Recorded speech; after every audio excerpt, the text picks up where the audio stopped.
खोलाको किनारमा रोपेको बिरुवा जस्तै हरियाली जीवन मैले बनाइहाल्छु। त्यो खोलाको किनारमा भएको बिरुवालाई खडेरी पर्दा चिन्ता हुँदैन, किनकि उसले पाउनु पर्ने तत्त्व खोलाबाट नदीबाट पाइरहेको हुन्छ। त्यस्तै संसारमा आर्थिकको खडेरी परेर तपाईलाई चिन्ता गर्नै पर्दैन, सङ्घाइको खडेरी परेर पनि चिन्ता गर्नै पर्दैन, परिवारको मेलमिलापमा खडेरी परेर पनि चिन्ता गर्नु पर्दैन, किनकि तपाईले पाउनु पर्ने तत्त्व ईश्वर परमात्माले तपाईलाई दिइरहनु भएको हुन्छ।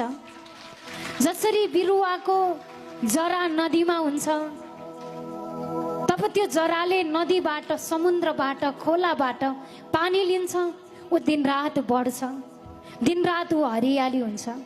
खडेरी परे पनि त्यो ओइलाइहाल्दैन, त्यो चिन्ता गर्दैन, किनकि उसले पाउनु पर्ने तत्त्व खोलाबाट उसले पाइरहेको हुन्छ। त्यस्तै जब विश्वासका जरा ईश्वरमा छ, विश्वासका आत्मा ईश्वरमा छ, तब समस्याको खडेरीले चिन्ता गर्नु पर्दैन।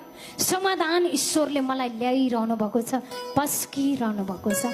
ईश्वरले स्वर्गका महिमाहरू मेरो जीवनमा दिइरहनु भएको छ।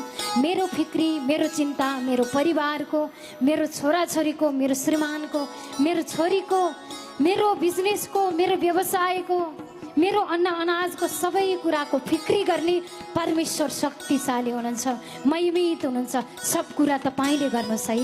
म हजुरमा आनन्द गर्छु, म हजुरमा भरोसा गर्छु, म हजुरमा विश्वास गर्छु, म हजुरको विश्वासको वचन भएर चल्छु।